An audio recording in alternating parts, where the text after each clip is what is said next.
Which NFC South wide receiver should be flying up your rankings? What AFC South veteran might be worth his new price tag? And why is Derrick Henry going to come through for fantasy owners for the umpteenth year in a row? Plus, 11-time FFPC League winner and Pros vs. Joe's drafter Mike Nazarek from Fantasy Football Mastermind joins us to talk Cortland Sutton, Mark Andrews, and so much more. We've got a great show for you. Ferrell, Elliott is here. I'm Eric Balkman. Stick around. Your high-stakes fantasy football hour starts now. Stand the pressure. I've seen greater men than need a lesson. Broadcast live and heard around the world, you are now watching the most entertaining hour of radio on the planet. Welcome to the High Stakes Fantasy Football Hour presented by myffpc.com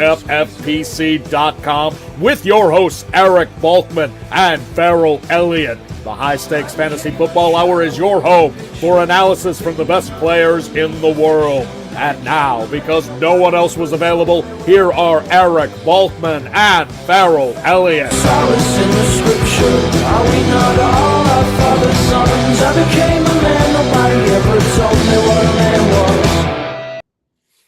Thank you, Rob. Greetings and salutations to all of you Bulkaholics and Ferrelliacs. Welcome into the latest episode of the High Stakes Fantasy Football Hour presented by the Fantasy Football Players Championship at myffpc.com. I am, of course, your slightly above average host, Eric Balkman. You may know me from the RotoViz High Stakes Lowdown, the Fantasy Football Players Championship, the High Stakes Fantasy Football Hour Extra Reps, and, of course, the Better Sports Network's FFPC Insider Access Show at Eric Balkman on the X. Sorry to plug that twice. My co-host, I will bring up the definitive commissioner of fantasy football shortly. Coming up on tonight's show, we're conversing about Calvin Ridley. We're talking about Deebo Samuel, and of course, the 11-time FFPC League champ, including multiple main event league winner and Pros vs. Joe's competitor, Mike Nazarek from Fantasy Football Mastermind. That is at ffmastermind.com, at ffmastermind on the X as well. He's going to drop by and share his knowledge on everything he knows with fantasy football. And quite frankly, Mike has forgotten more about fantasy football than I'll ever know. So glad to have him on coming up in about 12 minutes here. If you want to connect with the show on X, it is at Eric Balkman. I beg your pardon, at HSFF Hour. I'm at Eric Balkman. Check out the Kentucky Fantasy Football State Championship at kffsc.com. You can also post on our Facebook page, facebook.com/HSFF Hour. Email the show at highstakesfantasyfootball@gmail.com. We'll try to get to all the chat room questions, X posts, and emails coming up later on in the show. And quite frankly, if we don't get to it tonight, we will get to it on Extra Reps on Friday at 10 p.m. Eastern. I'll tell you what's going on and who our guest will be for that coming up later on in the show. I want to thank our audio engineer, my best friend Bryce, and of course our producer and mutual friend Rob. Normally I want to tell everybody what's going on with the FFPC. God, there's so much stuff. We got an email today talking about for a first-time FFPC player. You guys have so many formats, so many different choices here. Really appreciate that. Well, we appreciate you for playing. But I will give this heads up to anybody who is looking to draft for $1 million tonight in the FFPC Big Gorilla. We do have openings coming up in the 11 p.m. draft. That is going to start a little bit less than an hour. We got 9 spots there, 10 spots available in the midnight draft. And you say, well, Balky, that sounds like a lot of spots. Keep in mind that this time of year, you're not waiting around long, no matter what format you're playing with the FFPC. They tend to fill pretty fast. So if you want to watch this show and get in the 11 o'clock draft or watch this show and draft in the midnight one, you will be eligible for the 7 Bananas promo. MyFFPC.com is where to go for that to see how you can win free FFPC teams without even playing for them and winning them in fantasy football. Check that out. MyFFPC.com, the home of the Big Gorilla. $1 million grand prize pays down to 800 spots in the championship round alone. That is MyFFPC.com. That is my favorite website, but my second favorite website, and that's a close second, kffsc.com, where you can compete against guys like me, many of the guests we've had on this show, the Kentucky Fantasy Football State Championship. The guy who makes that go is at KFFSC Official on the X, kffsc.com. Please welcome in the definitive commissioner of fantasy football, Ferrell, Elliott. Good Wednesday evening to you, sir. Good evening, Balky. How you feeling, buddy? Feeling good, man. It's that time of the year where, and I'm not complaining, and I'm not looking for sympathy, but I'm not getting a whole lot of sleep. Busy is good. And like Scott Pianowski from Yahoo Fantasy told me one time, Balky, we work in the toy department. Nobody's going to feel bad for us for losing sleep this time of year and working hard, which I love to do. And so, yeah, we're at that time of the year, but I'm just flying on adrenaline at this point. It will be until the NFL season starts, which, Ferrell, 3 weeks from tonight, we have the first NFL game of the season. We're that close. And, Balky, I'm just working hard to make sure that when you get here, you have all the fried chicken you want.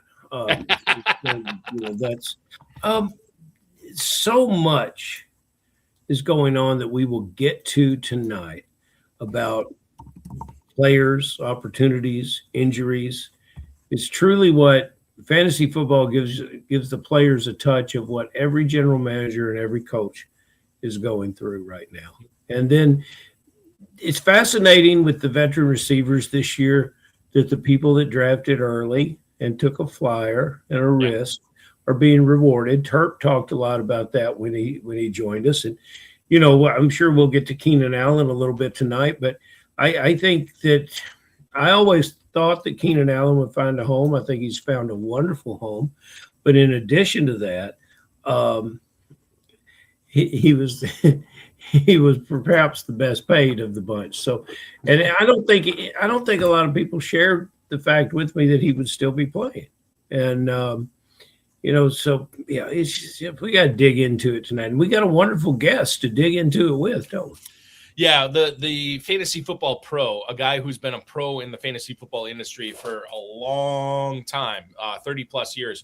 Mike Nazarek joining us here in a few minutes. And before we get to him, Ferrell, I want to get to some of the big news of the day. And people always, talk about all these injuries. This sucks, all these. And I just point out, like, listen, I've been in this industry. You've been in this industry long enough to understand that people get hurt. People get hurt in the preseason. They get hurt in the offseason. They get hurt in the regular season. Part of crowning $1 million champion is your ability to navigate through these injuries. So while when I talk about Jaden Higgins tonight in this ACL team, it stinks, right? But it's also an opportunity.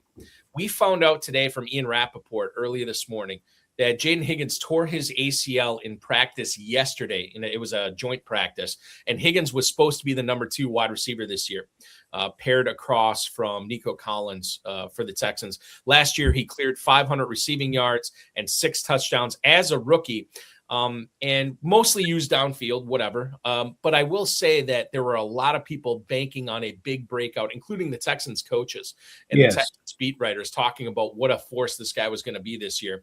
We have to look at the new normal. The new normal is Higgins is not going to be a part of fantasy drafts until next year, which, by the way, when FFPC and KFFSC open drafting in January, Ferrell, Higgins might be a little bit of a value in the 2027 season.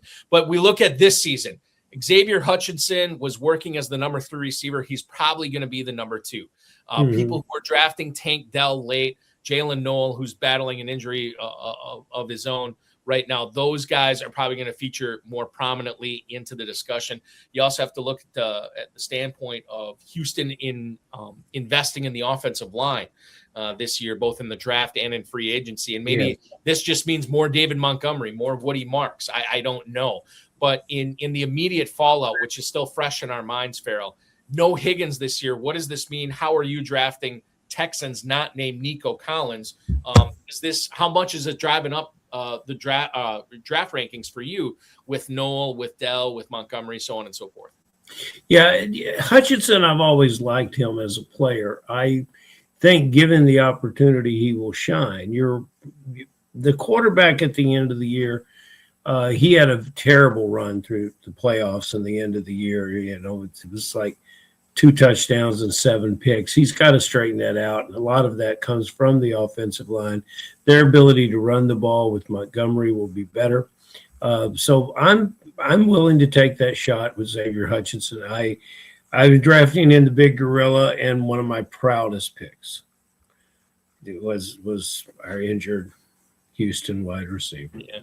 10th round. And I said, this team's really coming together if I can get him in double-digit rounds, and it did. So, yeah, that's part of it. And so will dig for more. And you're right. Given the opportunity to play, Hutchinson could develop himself to be the kind of player that we hope he is. I'll bring this up too from the Opera Doc, and I think I know who Opera Doc is. I have to email him because I'm pretty sure I know who it is, and he's been on this show before. But Opera Doc saying that the others are slot guys, Tank Dell, Jalen Noel, and they're hurt. He says Nico Collins is going to eat more, which is interesting, Ferrell, because Nico Collins is in this glut right now in the early third round in FFPC Big Gorilla leagues, where he is right behind London and Olave. He's ahead of Neighbors and Rice. And I almost wonder, now that people know that we could see a higher volume of targets going to Nico Collins, that he moves ahead of Olave. And we're going to get into the Saints in a second here. But he moves ahead of Olave. He moves ahead of Drake London. Hell, maybe he even threatens A.J. Brown, who's going at the 209. Maybe Collins moves up there. How bullish are you on Nico Collins, knowing that there will be no target competition between Collins and Higgins this year for C.J. Stroud? For C.J. Stroud. A meaningless fantasy football stat. The number 2 position receiver here will have a role in this team, whoever he is. And Collins is going to get the same amount of targets, independent of who that number 2 receiver is. Not more, not less, but the same. Football teams don't work that way. They've got to make the number 2 receiver work. Now, our good friend just made a comment on the tight end, and that opens up the route tree. Joe King says Schultz sneaky volume upside down. Your guy, Ferrell. I know you're a big Dalton Schultz guy. And Joe King obviously is too. And you figure in the FFPC what 1.5 points and 1.5 more catches could do, because it opens up the route. It opens up the check downs for the quarterback as to what order he moves through his route progression. So go ahead. Sorry. So Schultz, yeah. So if you take Schultz and you say he's going to get 25 more passes, well, that's 37.5 more fantasy points. 25 may be added to what everyone expects, which would be 60. Now you're looking at 80 to 85. Yeah. So our guy Mile High Stello also said with no Higgins, that definitely bumps up both Collins and Dalton Schultz. How can the best target earner in that offense not earn at least a couple more targets per game? I'm with you. I understand what Ferrell's saying. I'm with you, Stello. A couple more targets per game probably will help. But getting back to Schultz, and I think this is underrated. Ferrell, you and I are of the same mind. He's already being underdrafted. Yes. I'm looking at FFPC main event data right now, courtesy of Fantasy Mojo, at Fantasy Mojo on X, fantasymojo.com. If you have any FFPC teams, get a subscription to fantasymojo.com. It will be worth its weight in gold, especially in the pre-draft season, as Darren Armani, the godfather of the Pros versus Joes and webmaster at Fantasy Mojo, will tell you. Dalton Schultz, dude, is not even being drafted as a backup tight end right now, Ferrell. He is tight end 25 at the 1409. Now, knowing the stuff about Higgins, he's going to move ahead of Oronde Gadsden. He probably should already be ahead of Oronde Gadsden, who I'm super down on. I could see him moving ahead of a lot of guys here. Dulcich, TJ Hawkinson, Kenyon Sadiq, maybe Hunter Henry. I don't know. And then you get in the Brenton Strange territory, but that's like 3 rounds higher. So I expect a 3-round move for Schultz up draft boards right now. The FFPC main event, by the way, also features $1 million grand prize. And once you register that first team, you are getting $600 off each additional team. And by the way, the FFPC main event pacing ahead of last year's numbers. So don't, as Ferrell always says, don't be a wish I had. Get into the FFPC now, myffpc.com for the FFPC main event. Okay. And what I want to reference with my Stello, because I think that's a good observation, but what I want to say about Collins in this offense, he's already maxed out. There's only so much you can get out of him. So what would be a failure and what would actually take targets away from Collins is if the other receivers are so inept, if they can't get separation, if they can't catch the ball. Some guys they don't have it. They don't have the relationship with the quarterback on the field that it should be. They're not in rhythm. If there's a lot of things that are done to frustrate the number 2 receiver in Houston, now defenses can shade a safety over to Collins' size. They can take away some of those opportunities for Collins. Hell, it could be worse. So you've really got to, if you want Collins to do well, you've got to root for that number 2 wide receiver. And so I would say that that's what you need to be concerned with, is how good the number 2 receiver and even the number 3 receiver looks for Houston in Thursday night's preseason game against the Raiders. Ferrell, last point. I want to move on and talk about this Jordan Tyson injury, but last point, CJ Stroud, we have to talk about this just briefly. How much does this Higgins injury affect him from a fantasy standpoint? It's problematic from a competition and then a fantasy standpoint, because the club is trying to put together everything to be perfect for this player. They're trying to put together a situation to help this player move off of the problems that he had last year. He's a good player, a good quarterback. I think the culture and the practice of the football team is where the quarterback needs to improve. He needs a little belief in himself, needs a little swagger. And it came apart at the end of the year, and I think they spent the offseason putting it back together. But they are a football team. They're just not – it's not Higgins and nothing else. So, there's a good chance that they pick up and go on. And look, it's not the last week of preseason camp.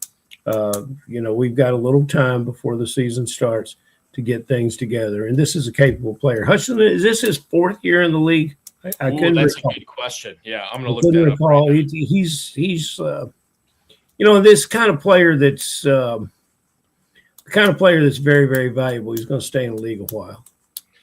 Ferrell, this will be Xavier Hutchinson or Xavier. I don't know how to pronounce it. Yeah. Adam Hahn will tell. Adam Hahn's in the chat. Yeah, he will. Adam Hearn will come in here and tell us. This will be his 4th year. Hutchinson's 4th year in the league. Yeah. So Stroud still has a good running game, still has an improved offensive line, still has a fantastic defense that will all help him going forward.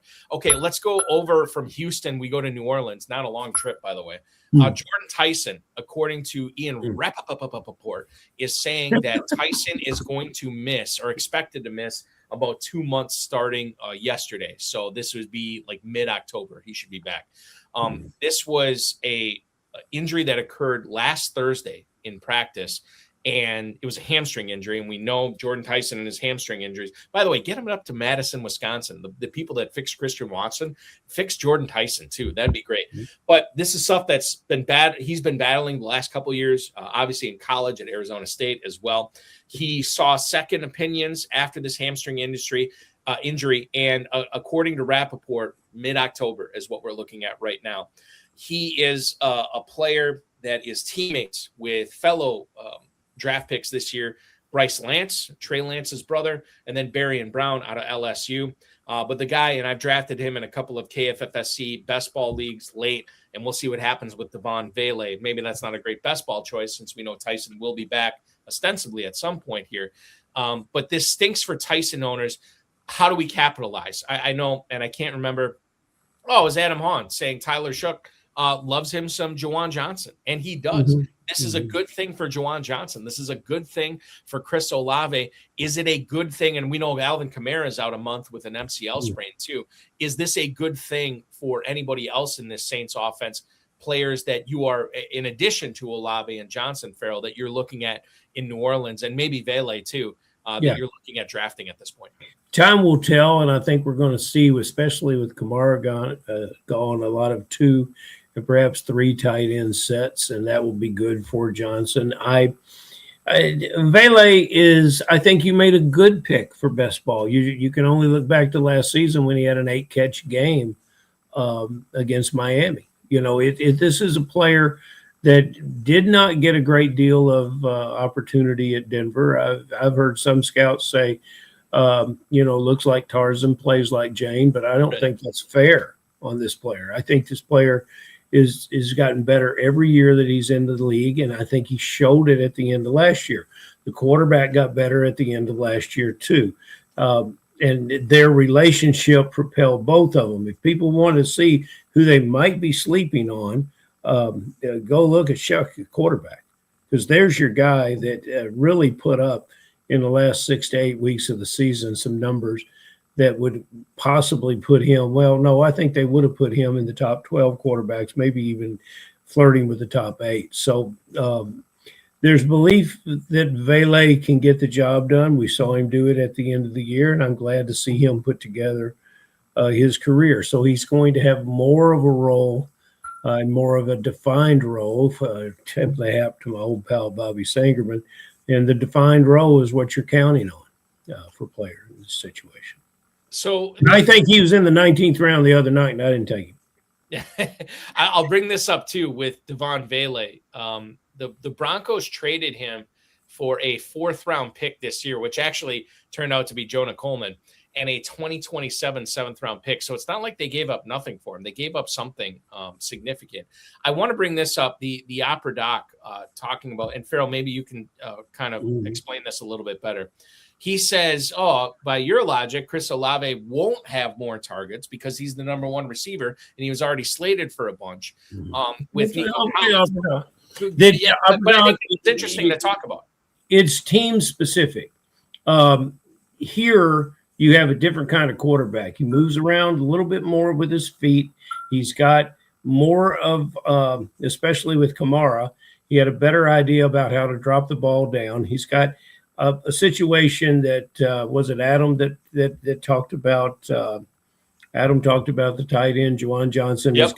He's got a downfield tight end is a big target in the red zone. There's things that are different about the New Orleans offense that at Houston is approached much differently in a more secure and kind of like a run game. One of the listeners said New Orleans plays fast and Houston plays slow, and that's about the smartest thing that I could say about that. So that's why it's different opportunity, because Houston was already leaning on Collins as much as they can.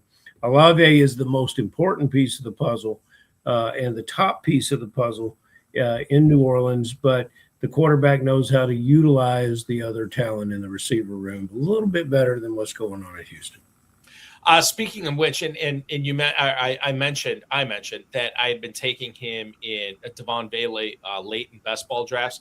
I will say prior to this injury, in regards to Devon Vele, he was going as the wide receiver 81 in the 18th round of the FFPC Best Ball Tournament. So certainly this dude is going to rise.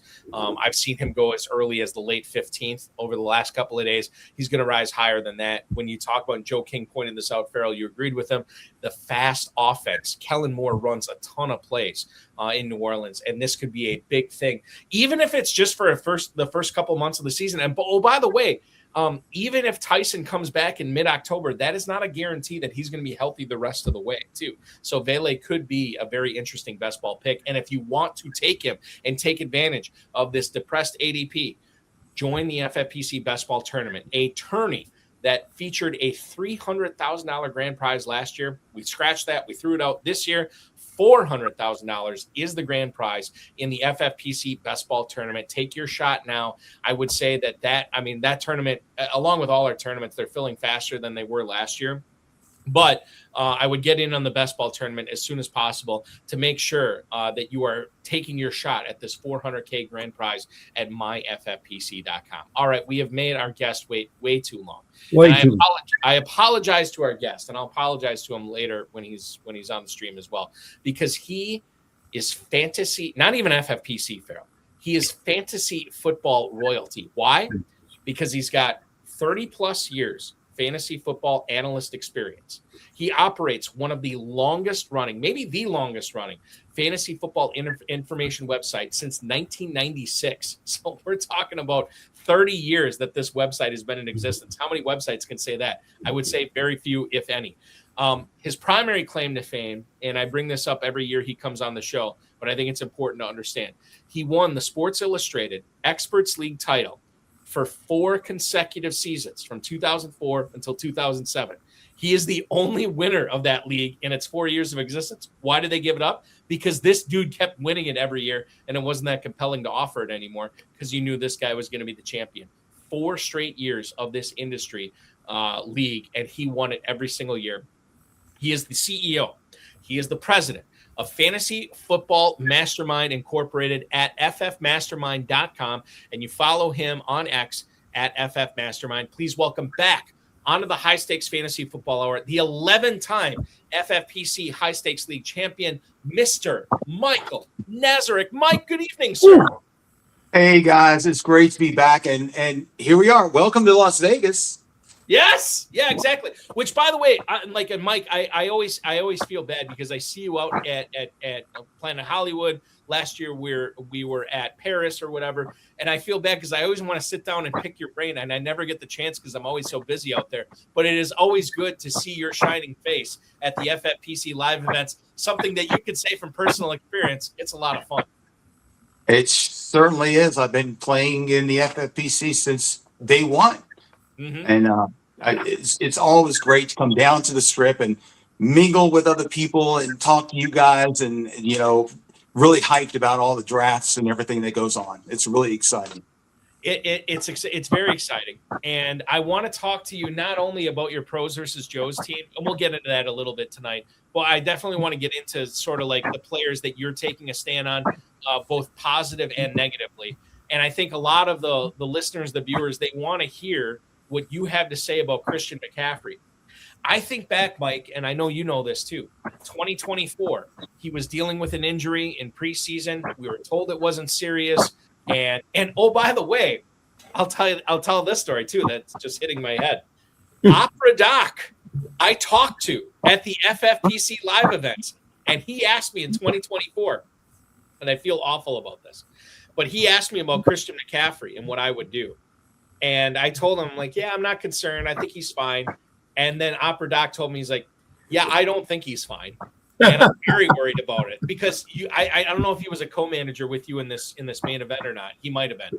But I know he did not take McCaffrey, and he was paid off in spades for not taking McCaffrey that year because that was the smart play. And now we fast forward, Mike, to 2026. He's dealing with tightness right now. Given what we saw happen to him in 2024, we were told it was nothing serious, and he hardly played that season. What's your level of concern about McCaffrey at this moment in time? Well, I know all about Christian because I own him on both of my dynasty leagues in FFPC. And it's one reason why I stayed away from him last year. Here we are again, and it's after he's come off a great, fantastic year. He's got this tightness, and then people are talking about, well, maybe he's holding in for a new deal because the last year of his contract's undervalued. He's got no guaranteed money. They say it's real. I don't know. The bottom line is the way I view this is that in ADP up in the first round there, you've got so many good other running back options like Jonathan Taylor, James Cook. I mean, basically sandwiching CMC. You got Chase Brown, Ashton Genty. So the way I always view this is that you can't win your league in the first round, but I think you can certainly lose it. So why take that chance? If it's up to me, and I do have a latter round pick in one of my main event drafts, and I am not planning on taking CMC. I hope he stays healthy because it'll help me continue to win in my dynasty league. But like other people say on the show, I already got shares of him, and why put all your gold in one pot, right? It's yes, and Mike, I drew the Magic 5 in one of my main events, and I know he's going to be there, and so not everyone has the luxury of even dodging that bullet, but it is an obligation to figure out, and I will probably flip back and forth several times before I get there. But how'd you like your introduction tonight? I mean, when we do get to Planet Hollywood, you're going to not only be a mastermind, but you're going to have to sing and dance and do impressions. And there's a lot of things you're going to have to do with the introduction you had tonight. But I really like your answer there, and I think it will bring wisdom. So, but where would you pull that trigger on CMC? Well, hold on, Mike. Before you answer that, I'm going to bring up the Baby Gorilla ADP on McCaffrey because you mentioned, and by the way, I'm kind of with you on this. Like, I would take Taylor over him. I would take Genty over him. I would take Cook over him. But then after that, you get into the Baby Gorilla ADP where you get into Chase Brown at the 201. You get into Devon Achane, who I thought was going later, but he's not. He's going on average over the last couple of days in the Baby Gorilla at the 204. And then you get the people, the crazies out there, which I might be one of them, drafting Kenneth Walker at the start of the second round. Omarion Hampton's been slipping a little bit. We still have Derrick Henry. We'll get into him in a little bit, and Saquon Barkley. By the way, if you're wanting to join the FFPC Baby Gorilla, it is your entry into the high stakes forum. If you always wanted to play before, entry fee was too high. It's $125 to join the Baby Gorilla and a $100,000 grand prize. You're still managing your lineups, placing your bids, placing waivers every single week. You take your shot at a six-figure grand prize now at myffpc.com with the Baby Gorilla. But I think Ferrell's question rings true here, Mike. If you are, and like I know this may not apply to everybody, but if you are sitting there at the end of the first round and guys like Achane and Walker and Chase Brown and Hampton, all these guys are staring you in the face, and McCaffrey's still out there, would you pull the trigger on McCaffrey then, or are you still looking elsewhere? Oh, that's a toughie. It's a toughie. Probably it would depend on what position I took in the first round, to be honest with you. Because I think that obviously that's a less of a risk if you took McCaffrey as a 2 rather than a 1. Right. So if you ended up with say a James Cook, and then you felt like you wanted to double up at a running back position and CMC slid to maybe the 2-2, 2-3, something like that, then the value might just be too tough to pass up if your plan is to get 2 early running backs there. Then the question is, who's the primary backup? We got Jordan James, the second-year guy, but he's got a broken rib. He hasn't come back in practice yet. Kayleon Black just came back, and now he's been actually impressing in camp the last 2 days, but we still got 3 weeks to go, like you guys said earlier, until the season begins. So who's going to be the primary backup? I think it's going to be Jordan James if he can come back and show and practice at least for a week before the season begins. But it could be a mixture of both. And you're just going to, if you take CMC, just be aware you're going to be like this the whole season. So hold on, just real quick, Ferrell. Mike, in regards to the whole aspect of like what you did in the first round, I don't want to put words in your mouth, but I'm trying to clarify this. If you took a receiver in the first round, you'd be more than likely not to take McCaffrey in the second. However, if you took a running back in the first round, you'd be more than likely to take McCaffrey in the second. Just explain that a little bit. Personally, I probably would not take McCaffrey if I had a wide receiver in the first round, because that's not my game plan right now. I don't want to give away too much because I'm in this event multiple times, like multiple main events. And, I'm trying to give my real opinion on things, but, I believe that if things stay the way they are right now, he's going to go in the first round. I don't think he's going to slide into the second round. There's just too much value there if he stays healthy. It was the same thing last year because we had a late first round pick last year and he was sliding and he didn't get to us, and I thought, we're going to have the dreaded McCaffrey decision here, and it didn't make it to us, so. Well, you're going to have a chance now. I got to ask this question. You're going to have a chance now to say something nice about Derrick Henry. Oh, go. I love me some Henry. Guess what, guys? I also own Derrick Henry on my CMC team, one of them in the FFPC. So, I drafted him like 6 years ago, too, 6 or 7 years ago. And he's helped me win 2 fantasy championships on that team. So I don't see any slowdown. This guy is special. He's different. He has a workout routine that's crazy. He stays healthy for the most part. They're going to run right. I mean, it takes him a while now to get going, but once he gets going, long touchdown runs. I mean, he can have like 30 yards on 6 or 7 carries in the middle of the second quarter and then just rip off a 60-yard touchdown run. It's a difference maker for your team. And to me, he's one of the most valued picks in the draft, where he's going right now, late second round. It's just kind of out of my mind about it. I think that's a great assessment. And one of the things that I'm looking forward to is to see them when they get in the red zone, especially when they get inside the 10, that he not mysteriously disappear from the field. I hope the new coaching staff will somehow keep him. And I don't know the stats about how often he wasn't on the field when they were inside the 10, but damn, it always seemed like when I looked, he wasn't there. Do you see any uptick in him catching passes this year?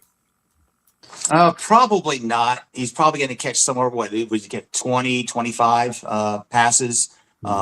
You're drafting Derrick Henry for the scores. What do you have, 18 last year? Yeah. I think he's a lot for 6. If he can stay healthy, he is 16 plus this year again. There will be games. Yeah, his bad game might be 100 yards rushing and 1 catch, no score. But you can take that. If you're drafting him in the second round, he's your number 2. Then certainly, I mean, it's you're ahead of the game, and then you just load up on wide receiver. So then we get into draft strategy. But the bottom line here is that he is good. He is very good at the goal. And remember when he was a tight end, I think they might have done this once as a Raven. I can't remember. The jump pass where they give it to him and he throws it. Yeah, that happened multiple times as a tight end, and I wouldn't be surprised if we saw that maybe to Jacoby Lane, somebody I'm going to mention a little bit later. But yeah, we'll see. I absolutely love the ability of the Ravens, especially with their tight ends, to block. And that's why I think he might catch a few more passes, but it's fascinating to see him run after he catches the pass. That's one of the things, especially if he can get past the first defender. So yeah, I just enjoy seeing a guy play, and he will be a target for me in every draft. It's not I look at it from Henry. Like, I've never been a Henry guy because I love my running backs to catch passes. But starting in 2023, I think maybe 2024, I was like, I got to get Henry in a few spots, just to make sure I have some shares of him this year. And by the way, he hasn't let me down. I was listening to Adam Levitan talk about him on the Establish the Run podcast today, and Levitan's like, and I'm with him on this. I've seen no evidence to say that, Henry's falling down. Like, he is, the cliff is coming this year. I have not seen it. Mike Nazarek has not seen it yet. Ferrell Elliott has not seen it. We are on the Derrick Henry train. Now, staying in the backfield, Mike, but a backfield that is all of a sudden a little bit different for the remainder of August.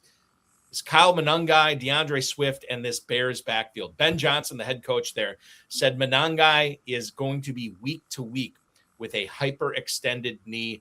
Multiple reports saying he's going to miss multiple weeks. And I would say that most of those reports are also saying that he's probably not in too much danger of missing the start of the regular season. But Mike, I think about this over the next, whatever I said, 3 weeks until the NFL season starts. We should see Monangai fall, and we should see Swift go up in ADP right now. Knowing that that's probably going to be the case because we draft with our eyes. We're seeing Swift on the field. We're seeing Monangai on the sideline. What is the proper way to attack this Bears backfield? Should we be buying the dip on Monangai? Or is this the time to make sure that we're getting Swift on our team as a number 2, perhaps depending upon our build, maybe even a number 3 running back in high stakes leagues in the FFPC this year? What you just said. I'm a Swift guy. Ben Johnson loves him, had him when he was in Detroit.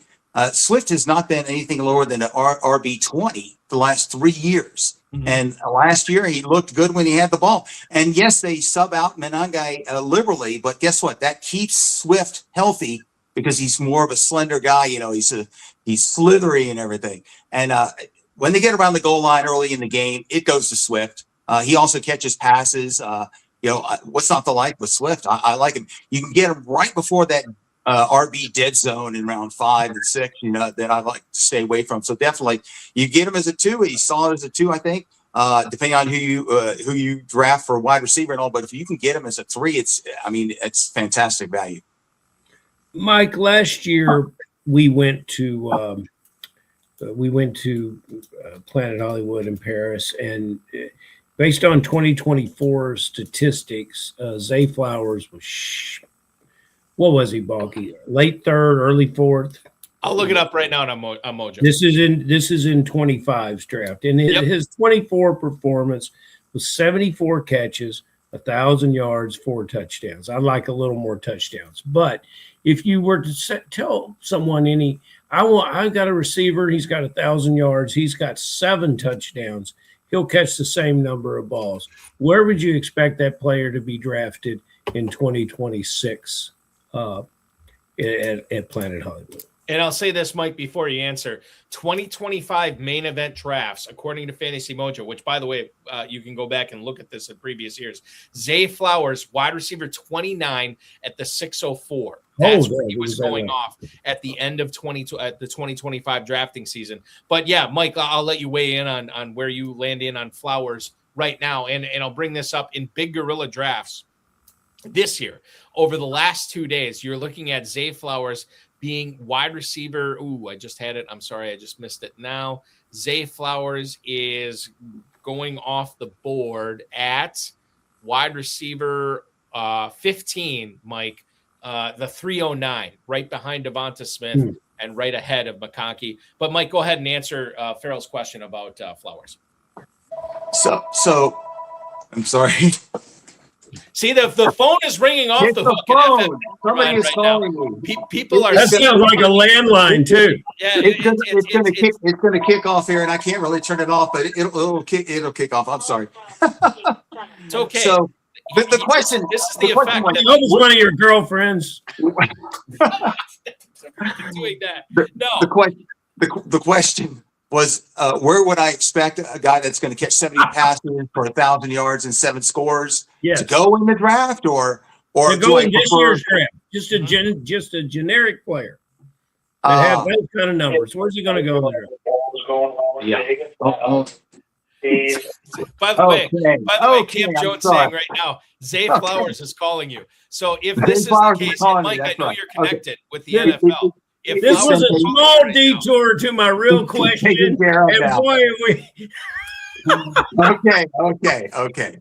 I can just say this is that Zay Flowers, I like him, but last year Lamar Jackson got hurt. He doesn't seem to be that much of a red zone guy, and that's probably the problem there. And I see maybe even I would say less this year because there's no likely. So I think Mark Andrews is going to play more. He's going to get more red zone looks, and then you got the emergence of Jacoby Lane there. So if it was to be between me and Zay Flowers and like a guy like Ladd McConkey, I'm going to take McConkey all the time. Well, Your Honor, I would like to offer an objection. If we could get the witness to answer the question, but we'll move off of that question, and I'll tell you this is what asked and answered. Well, no, because I asked, it didn't have anything to do with McConkey. It's just the numbers. And, 86 catches then for Flowers. I obviously was overpaying for Flowers last year, but I did get paid with the 86 catches. The statistical year that one Cortland Sutton had in 2025 was equal to the Zay Flowers year from 2024, except more touchdown. It's odd to believe that Cortland Sutton in October this year will turn 31 years old. And I don't think he's ever going to be the receiver that some of us hoped and thought he might have been for fantasy football back in the early days of his career. But I think with Waddle coming in with the team and then another year, the maturation of the quarterback and the kind of team they have around, I think Sutton is a pretty significant value if he just repeats last year. And if he can go beyond that, he becomes a real bonus. Because, Balky, I have been drafting, and I got some recency memory that this player is pretty much a 7th-round draft pick, I think, right now. I will look it up. I will look it up for sure. Your thoughts on Cortland Sutton. What do you do with the player? Because as much as we love running backs, CMC aside, as much as we love running backs, we're going to need a pretty good receiver in the 7th round. Is Cortland Sutton one of them? He sure is. In fact, the value is much better taking him early in the 7th, late in the 6th than Waddle in the 4th. Because I know Waddle is very talented and he's younger, but you're moving to a new system, new quarterback. Everyone thinks all of a sudden he's going to be the one there, and he's probably going to catch more passes if he can stay healthy. That's the other thing. Waddle is more. You got the injury bug nagging things here and there. He's playing hurt, and he'll leave the game for a while and then come back in and gut it out and all. And Sutton's been so consistent. He doesn't draw all the targets that you want him to draw, but it seems that anytime they need a big catch in the corner of the end zone, big arms go up, catch the ball. It's Cortland Sutton, and he's getting the score. And I own him on Dynasty too, and I believe that I drafted him in the Pros versus Joes, didn't I? Yep. Yeah, you did. Absolutely. So I'm very happy with Cortland Sutton, and everyone can think that Waddle's that much different. So I don't think there's a 3 round gap between these two. I've got them ranked almost close together on my rankings. I don't either, and he's got experience with the quarterback. Adam Hahn, I'd like to take that bet with a big payoff coming for me in 2027. I can already, the futures of my world's looking a lot better if Adam will actually get in touch with me and make a bet. Regarding Pat Bryant coming. Now, that's true. That's Pat Bryant's coming for anybody's job, and most likely just trying to keep his. But I don't know if Pat's going to do anything for us in fantasy football. He might. I don't know. The thing is, we're not going to write him off. No, we're not, because the price is super low on Bryant. I've been drafting Bryant late for sure. Mike Nazarek did indeed take Cortland Sutton in round 7. It was the 703 as his number 3 receiver behind Chase, behind Olave. After he already had a tight end and 3 running backs, he gets Sutton on board. Team Nazarek in pros versus Joes. He's drafting like a Joe. I think you were a Joe before you. Well, and that sounds no, he was not. He was always a pro. But I will say, he was always a pro. Well, he had a website before the internet was invented. Well, yes, that. But the thing is with Mike is he's been a pro, but he's always drafted with the Joes. In Las Vegas. The first time I saw Mike, he was a guest on the Johnny Carson show. He sat next to Ed McMahon and they talked football. I saw Mike before anybody did. You were in the 8th grade back then, Mike. Yeah, I was. Mike, have you sat next to Ed McMahon and Johnny Carson on the Tonight Show? I saw that. I saw that on the Carson show. I don't want to say anything. All right. So let's get into this. That's our Cortland Sutton discussion. I have to get into another receiver. That probably his best football is behind him, but that doesn't mean he's not going to be a good draft pick this year. Deebo Samuel has re-signed with the 49ers, where he did have his best production of his career. 1 year off in Washington. Mike, he comes back to San Francisco in the wake of Ricky Pearsall's season-ending IR stint. This is a player that is probably going to feature into the game plan in San Francisco. But specifically, what kind of fantasy season is Samuel going to have this year? What are you doing with Deebo Samuel? Tell us a little bit about him back as a 49er. Yeah, that's a good signing for the 49ers because they just lost Ricky Pearsall. Devon Stribling is emerging, but he's a rookie. You got George Kittle that may or may not play in week 1. I'm not sure if he's going to make that trip all the way to Australia, but he's going to be slowly ramped up. And of course, you got Mike Evans, and now he's got the quad, icing it down and all. I think he'll be okay and all, but it's a good signing for the team because he knows the system, he knows the head coach, they know how to use him. You're going to see him running to keep CMC fresh. You're going to see him probably returning some kicks here and there, and you're going to see some gadget plays and all. But also, he is a very good receiver, and just flat out get him the ball. And I would guesstimate something around 60 catches for around 700 yards. And let's see, I think I had. 6 catches, six scores. I think 5 or 6 scores, something like that. So something like a WR4 for fantasy, somebody that you can plug in, especially during the bye weeks, as long as he's healthy. There's that issue there too. But if he's healthy, it's somebody that's going to help you. When a lot of your normal starters are out. I think it's a good signing by the team.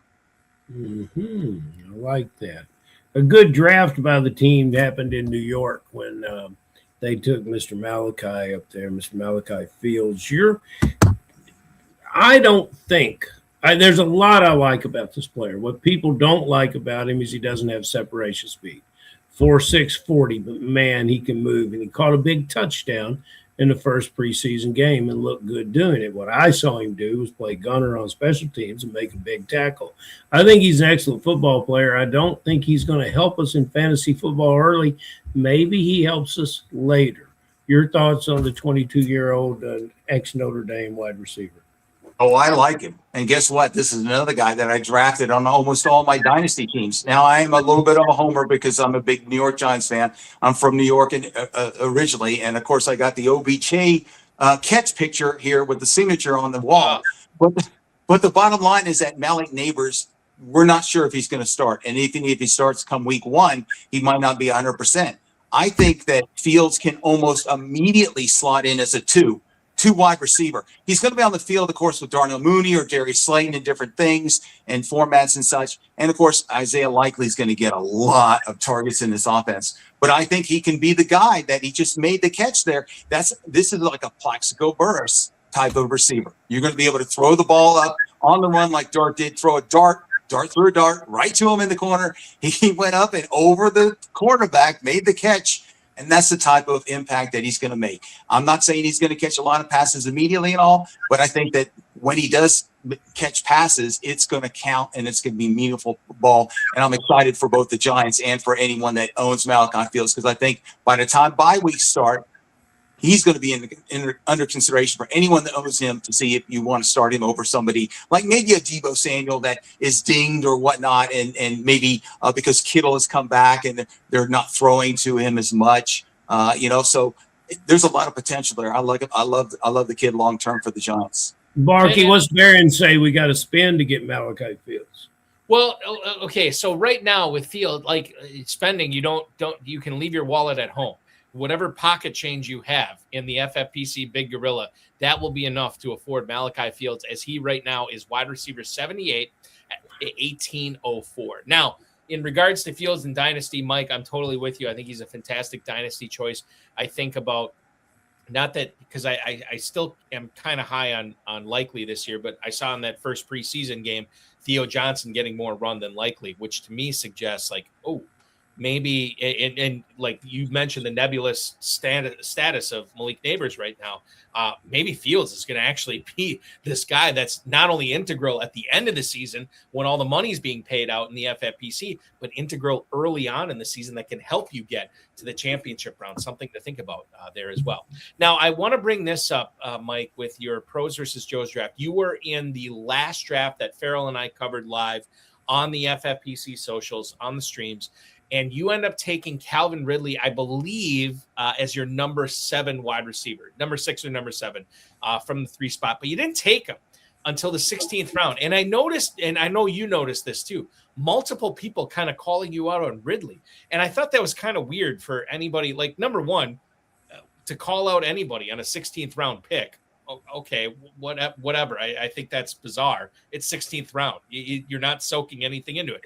But you recognize not only the upside that Ridley has this season at that draft capital, but the fact of the format of Pros versus Joes, I think, played into that as well. I want to give you an opportunity to talk about why you love Ridley in best ball this year. Oh, yeah. I think he's still got the talent there. He may be a little bit slower, of course, coming off the broken leg there, but he looks healthy. He had a catch in the preseason game the other day. I know he's probably going to be the 3rd wide receiver in there with Wan'Dale Robinson, Carnell Tate and all. But the bottom line is that this is a best ball format. All he needs to do is pop for me 2, 3, 4 times in a year, and it's going to be well worth the 16th round pick, because when I say pop, I'm not just talking like one catch for 20 yards and a score. I mean, I think he's going to have some games where he'll have 4 or 5 catches for over 100 in a score. And, people are going to be surprised on this because Carnell Tate is still a rookie here, and Cam Ward is starting to slowly emerge. And we know how reliable Wan'Dale Robinson is, but a lot of things he's going to catch the short passes. It's Calvin Ridley's specialty is going to be the longer passes, and those are the ones that really make an impact. Making an impact at the rookie core of wide receivers at the Miami Dolphins is Caleb Douglas, and that's the one that everyone's attention. And Balky was talking in Balky, your Theo Johnson and Likely a situation. I think that's a situation where there's nothing in football more forgettable than the first preseason game. That's all I can say. I think that's the biggest thing. But I'm still waiting for the first preseason game from University of Louisville wide receiver Chris Bell. And I've been drafting Bell very, very late. And I think based on a lot of things that happened, you can make a case for a lot of other wide receivers to be drafted, according to Darren at the Mojo, at the 18, 19, and 20 spot. But I have great respect for Chris Bell. He's working hard to get back. He just got named just off the list where he could practice. He's still wearing the red jersey, the no contact jersey. Mike, you know it all, and you are the mastermind, which means you know every corner of professional football there is to know. What can you tell us about Mr. Chris Bell, and what do you think he can do in Miami? Is he a late season potential scorer for you? I think so. I think you hit the nail on the head. He's coming off the torn ACL. He's a very talented receiver. Would have been drafted earlier if not for that injury.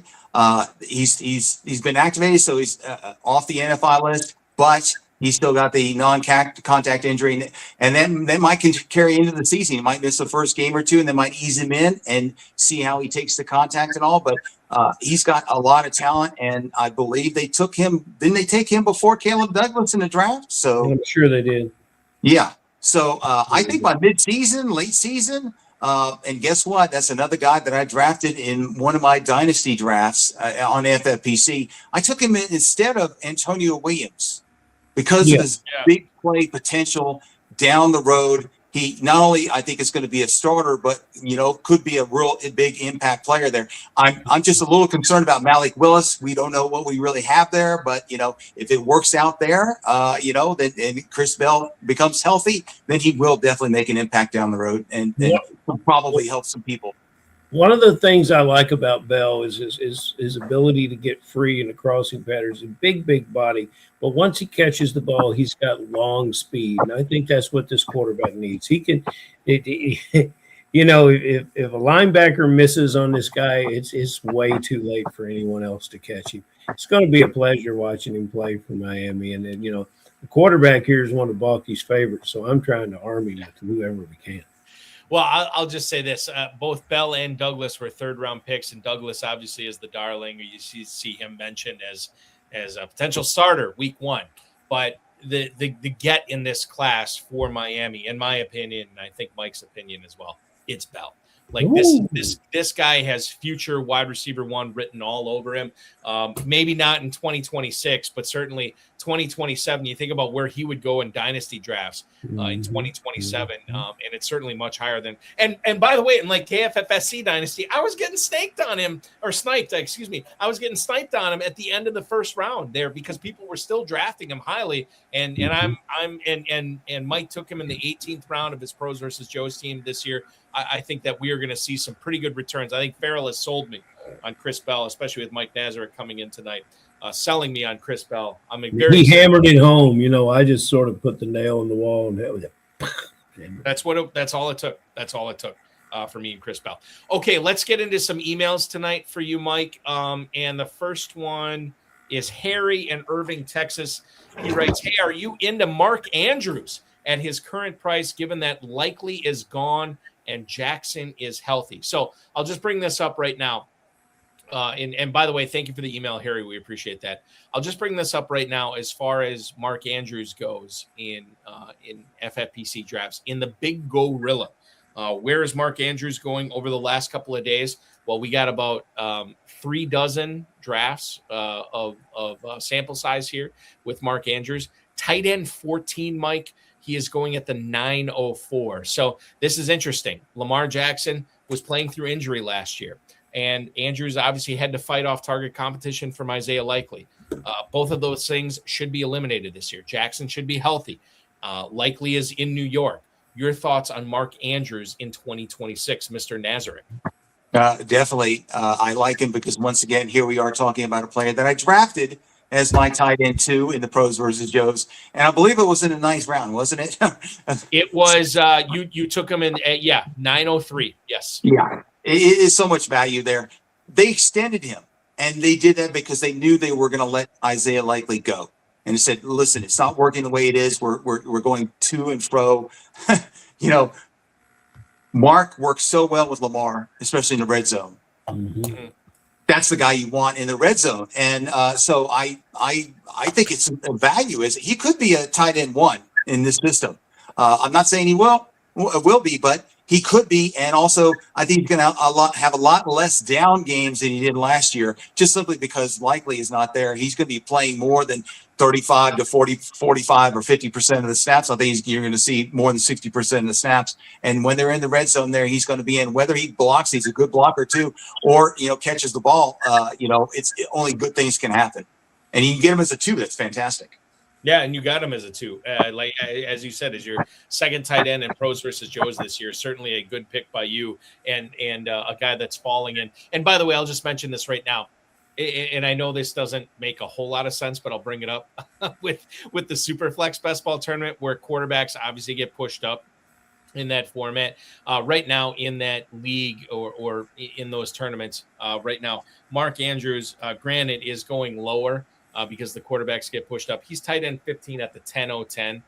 Behind Ferguson, behind Kincaid, ahead of Juwan Johnson, ahead of Chigo Okonkwo. If you love quarterbacks and you love the quarterback position, play in the FFPC Superflex Best Ball Tournament. I'll state my case on this right now. Of all the tournaments we have, that one is further along than any of the others right now. That one will reach capacity before any of the others. So make sure if you want to play in the Superflex Best Ball Tournament for $35 to take your chance at $100,000 and draft the undervalued Mark Andrews in that. myffpc.com is where to go. myffpc.com. One more email here for you before we get into your final question here tonight, Mike. This one comes to us from Carl in Greensburg, Ohio. Carl, we appreciate the email. He writes, "What's up, fellas? Should I be rolling?" Oh, this is a question that we teased before, or a situation we teased before, Mike. Should I be rolling with Kalen Black or Jordan James as the backup to Christian McCaffrey this season? Thank you for the email, Carl. Mike, you mentioned this, that Jordan James is dealing with a broken rib right now. However, a broken rib is not knocking him out for the entire season. And and I know there's plenty of people who don't believe in McCaffrey that are watching this right now, and they want to be in on the backup. While it is Kalen Black right now, will that continue?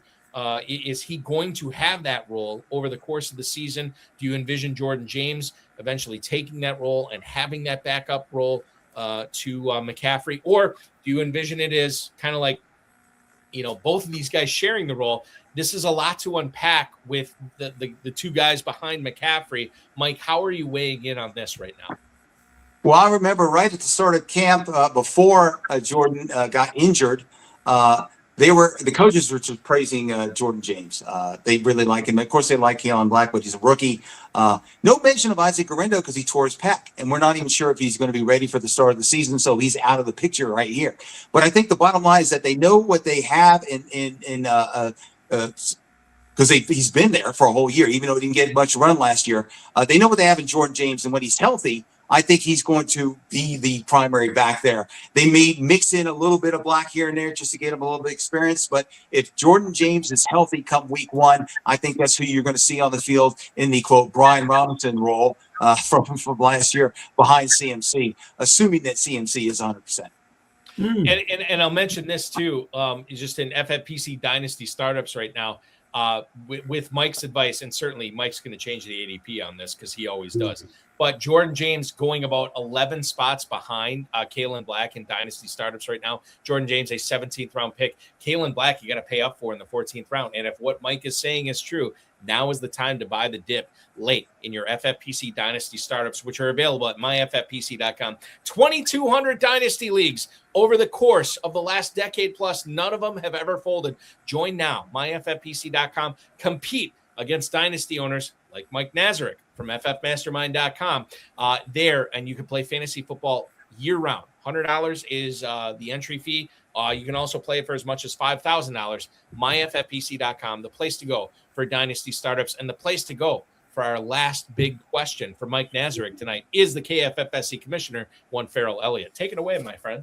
Thank you, Mr. Balky. Mike, you have a quality of professional sincerity to your presentation. I think that separates you from a lot of the pros out there. You may be my favorite pro. You may even get a pair of socks in Las Vegas. So look, what I'm really interested in talking to you about tonight, and I think this could be probably the best answer that we've had all year. We started the show that you're not going to get involved in business with CMC.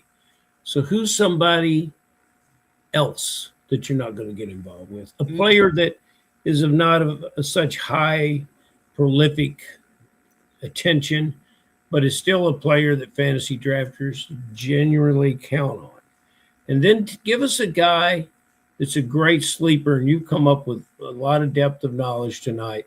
Give us a guy we haven't talked about, not somebody that's going to back up somebody, but maybe we can go to Chicago and talk about that. I don't know. But find us a running back. Find us somebody that is your sleeper of the year. Or Mike, and I'll just say this too.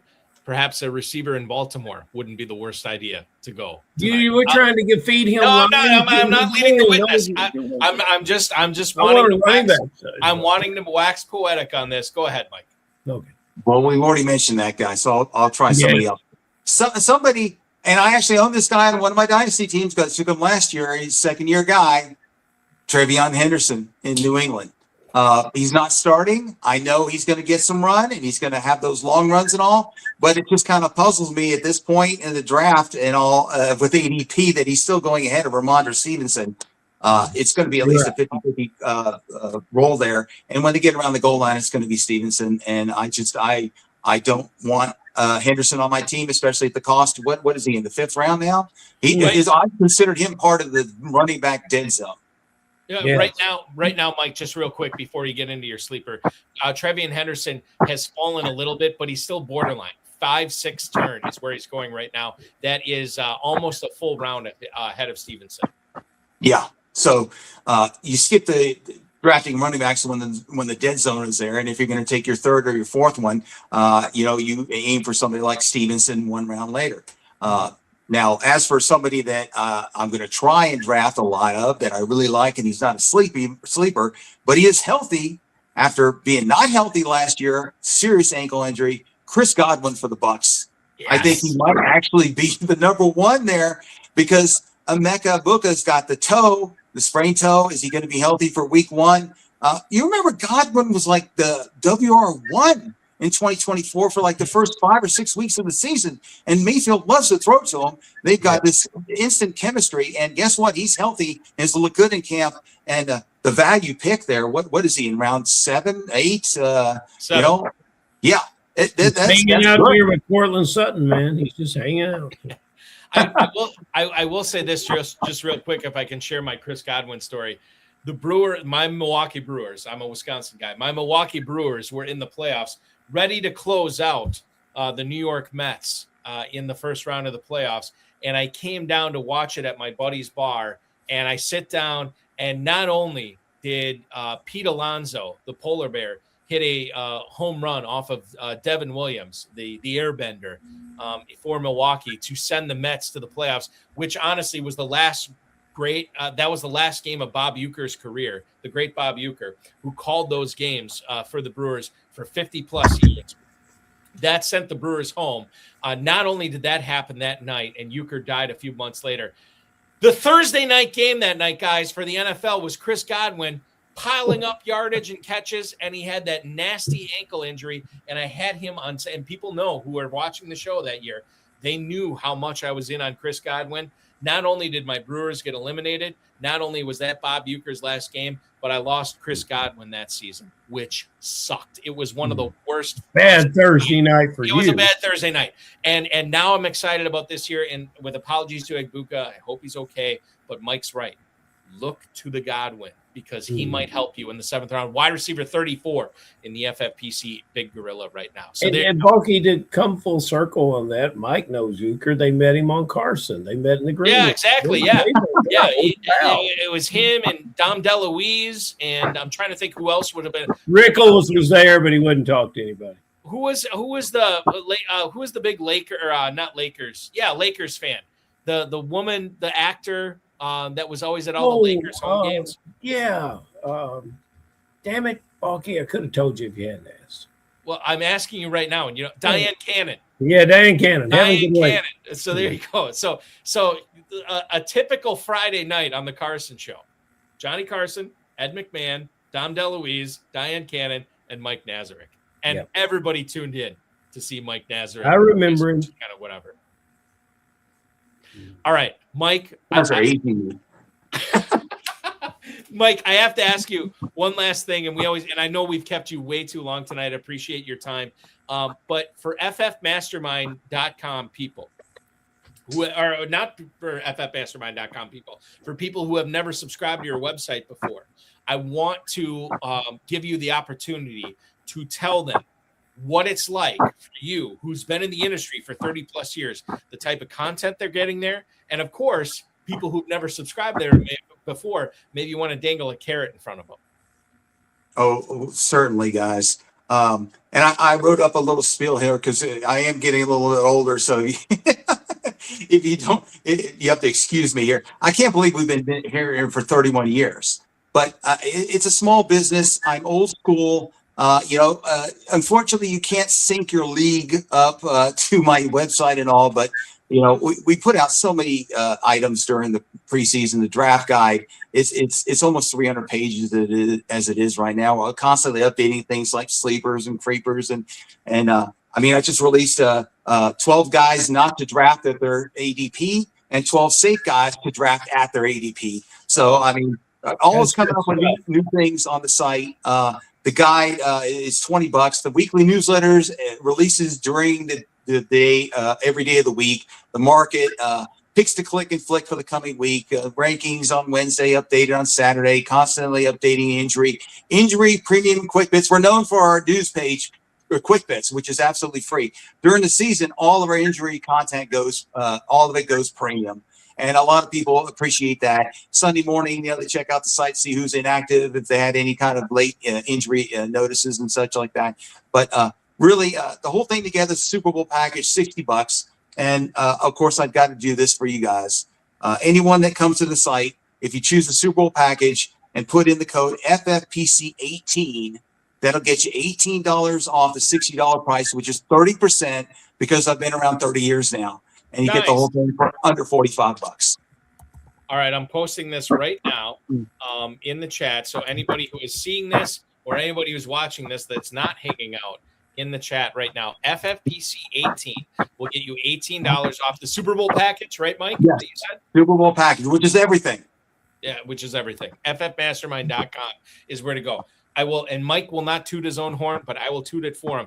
This dude has been doing it for 30 plus years. This dude has well over double-digit wins in the FFPC as far as leagues go. And this guy is obviously I mentioned the Sports Illustrated Experts League. They had to disband it, Mike, because you kept winning it every single year. It is the place to go. FFmastermind.com. Mike, thank you so much for hopping aboard tonight. I want to thank you for your time. I want to thank you for all the great content and all the hard work you do on this. And good luck in Pros versus Joes, which not only have you drafted in over the last several years, more than several, but you've had a lot of success in. And the FFPC Main Event, you never know. Opera Doc and you might be coming on the show when you win the $1 million this year. Thank you so much for hanging out, man. Yeah, I'm looking forward to you guys coming to Vegas, and it's going to be a blast, and I can't wait for the big party, the initial game. Wow, football is going to be back. About time. 3 weeks from today. It's going to be exciting. Yeah. Mike, I'll see you there. Be good. We'll talk with you soon. That is Mike Nazarek from FFmastermind.com. Fantasy Football Mastermind. Remember, you sign up for a Super Bowl package and you use the code FFPC18, FFPC18. You are going to get $18 off, which is basically 20% off the normal Super Bowl package. This, and Mike didn't say this, but I can tell you this from experience. That's the biggest discount he's ever offered on this show. So take advantage right now. FFmastermind.com is where to go for that. Woo! Ferrell. That was wonderful. So much good stuff from Mike Nazarek tonight. Hey. I feel like when it comes to guests like this, guys who have fought through the hyperbole, guys who are not looking for clicks, like Mike Nazarek, who is just looking to share his fantasy knowledge and expertise of drafting and being an advice website since Bill Clinton was president. This is the type of person you need to be listening to. He was old school, and that was probably one of his subscribers calling in on his landline phone and leaving a message on his Panasonic answering machine that he bought back in the 90s. So that was great. It was just great. It was fantastic. And hey, this AJ Cat's got a nice question. Yeah, so I just responded to him, but I'll throw it up on the screen. I want you to answer it out loud. AJS it's rough. APXP. Okay, here we go. There's a lot what is going your on dream? There. What is your dream roster comp through 4 rounds? Some combo of running back, wide receiver, tight end. I would not say AJ. I'm dreaming of that, but yes. I am more likely than not through 4 rounds in an FFPC tight end premium format. I would like to have an elite tight end. I would like to have 2 running backs through the first 3 rounds, and I would like to have a receiver there. I think he's non-dependent. I think what he's asking is independent of draft position. Well, yeah, I'm saying independent of draft position. So you would want Gibbs. Well, I mean, okay. Well, You would want Gibbs as your running back. Who would be your other running back? Well, I don't know. I mean, like, Robinson. if I could. Okay, Ferrell. Join McBride. He's saying a dream. He said, "What is your dream?" In a dream, Gibbs, Robinson, Bowers, and Chase. That is my dream. It's a dream. That's a dream team. That's what he's dreaming. He's wants you to have a dream. I will say this: if it depended upon where you start, running back or wide receiver in the first round, maybe in FFPC leagues, for sure Bowers in the first round. I can now get on board with McBride in the second. If I don't take Bowers in the first, but yeah, I would like to have two running backs through 4 rounds, a receiver, and if I can, an elite tight end, one of the top 4. Even with Warren going down today, I still would like. I still include him in the top 4. So that's the way I roll with it. AJ, that's not a legal lineup. It's not a legal lineup. You got to draft more players. That is. I like your question. Neither the FFPC or KFFSC features 4-man lineups, but maybe one day. You never know. Ferrell, speaking of leagues in the KFFSC, we got slow main events filling up. I'm doing one right now with the Craig Campbell Experience, which I said was going to be my team name, and I'm drafting against Craig Campbell, who was just on Extra Reps a couple of weeks ago. We have a couple of those going on right now that are filling up 2-hour, 4-hour, and 6-hour drafts. The next live KFFSC main event is going. You get a lot of late night stuff, which is great for people who are night owls or West Coasters. 11 p.m. on Wednesday night is the next live main event filling up. We got a couple of spots we have 4 spots left in the live in Louisville Big Payback. We have Sweet 16 Best Ball Championship is full.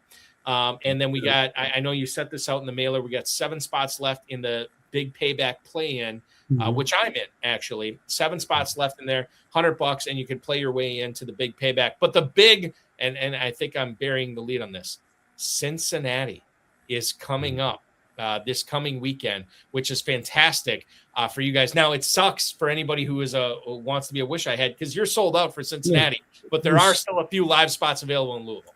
We're sold out in the Queen City of Cincinnati, but we do have an online draft that night called the Queen City Shutdown. And if you didn't get to play live or as one of our virtual guys during the live drafts, that's the spot for you to join some of the drafters that will be there live on Sunday and to play online that night. Balky, we've opened up the remaining 4 spots in that $1,000 Big Payback on Sunday, August 30th at 4 p.m. Eastern, and that would be a great league. If anyone would like to participate, I can walk you through it, but we've got 4 spots left. The dominant team in that league can win $9,000. That would be the top prize. The runner-up wins $1,000. Prizes at $2,000 are awarded after week 11. The total prize pool for that league, $10,000, and that's a really competitive and wonderful self-contained 12-team division. We need 4 people. It's been a wonderful time to experience this early of a sellout at our events. We'll be drafting around the clock for 3 days, and I can't wait to see everyone. It's going to be great. I wish I could make Cincinnati, but I will make Louisville, which is going to be fantastic. And I can't wait. Fantastic because you're there, Bucky. Yeah, exactly. KFFSC.com, KFFSC.com. Register and draft now. Ferrell, we'll talk with you again on Friday for Extra Reps, my friend. See you then, Bucky. That is Ferrell Elliott, the definitive commissioner of fantasy football, wrapping things up here tonight on the High Stakes Fantasy Football Hour. Speaking of wrapping things up, wrap up your drafting night with FFPC Player One drafts. Draft against 11 computer smart players with the FFPC, 11 computer smart players. And once you register, you're drafting right away. You don't have to wait for the league to fill up. You can sign up for as little as $10. You can win cash, free main event entries, free Big Gorilla entries. FFPC Player One, now available at myffpc.com. I want to thank Mike Nazarek. Remember, FF Mastermind is where to go, ffmastermind.com. FFPC 18 is going to get you 20% off that Super Bowl package.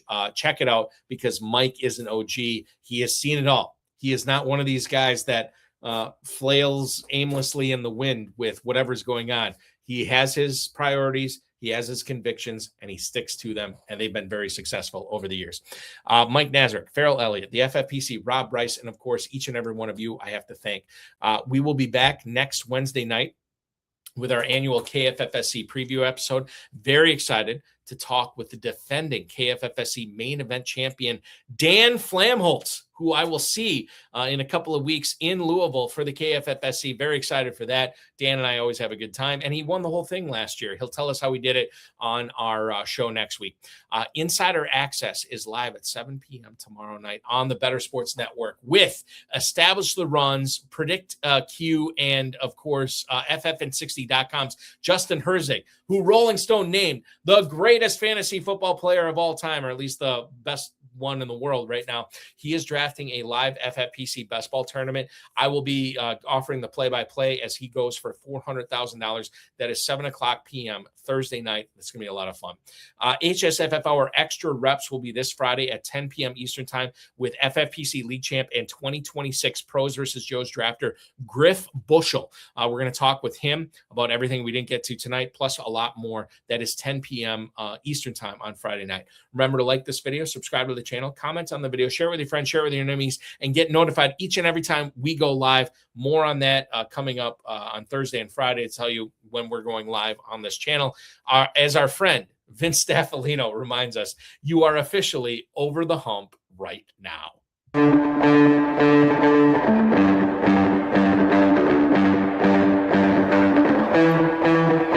This has been another episode of the High Stakes Fantasy Football Hour presented by myffpc.com.